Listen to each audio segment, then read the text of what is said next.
Group cutting করে pipe ফিটিংসের কাজ চলতেছে। এদিকে গ্যাংয়ের তলা জাম দেওয়া শেষ। এই যে আমাদের আমার আঙ্কেল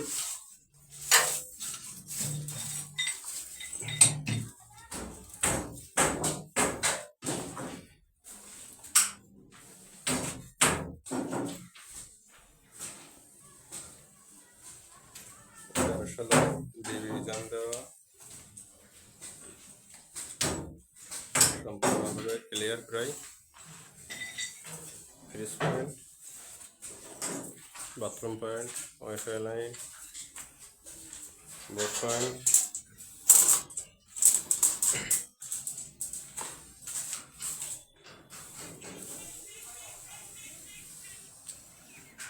কাজ করা তাদের পাইপ ফেলা ছিল অন্য মিস্ত্রির। পরে এসে আমি কিছুটা সংস্কার করে কাজ করতেছি, কারণ তাদের পাইপে রুমের মেন লাইনে ডাইভারশন করা নাই, যার কারণে আমার ওয়ালটা বেশি কাটা লাগছে। আর তার থেকে বড় সমস্যা ছিল সাদে দেওয়া 3-4 পাইপ, যার কারণে আরও কষ্ট বেশি হয়েছে। দেখতে পাচ্ছেন এই যে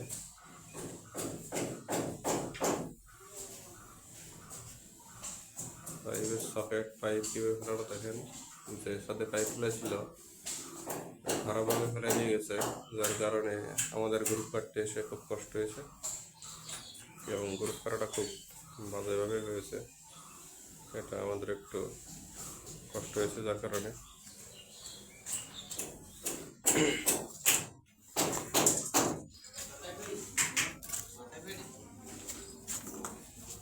সিঁড়ি লাইন,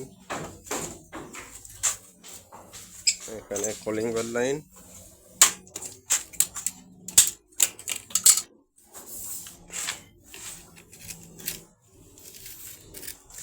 মাথায় শর্ট পাইপ দাও, এই শর্ট করে দেবো, এটা দেবো ব্যান্ডের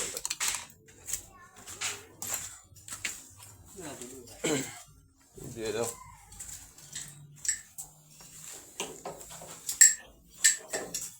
এই যে সে বিখ্যাত মাসুদ, আগের তুলনায় একটু ভালো হয়েছে।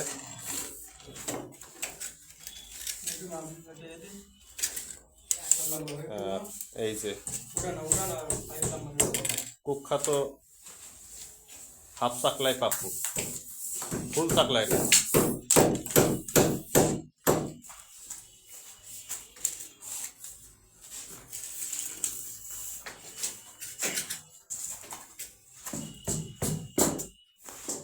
এই পাশে 2 রুমের মেন লাইন ডাইভারশন করা নাই, যার কারণে আমাদের এখান থেকে এই যে গ্রুপ কাটা দিচ্ছেন এখানে মিলানো, অর্থাৎ আন্ডারগ্রাউন্ড করে কয়েল পাইপ দিয়ে আমাদের মেন লাইন ডাইভারশন টানতে হচ্ছে, যার কারণে একটু খারাপ দেখা যাচ্ছে।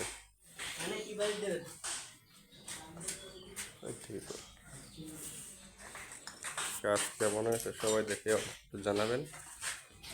আশা করি সবাই ভালো কমেন্টস করবেন। তবে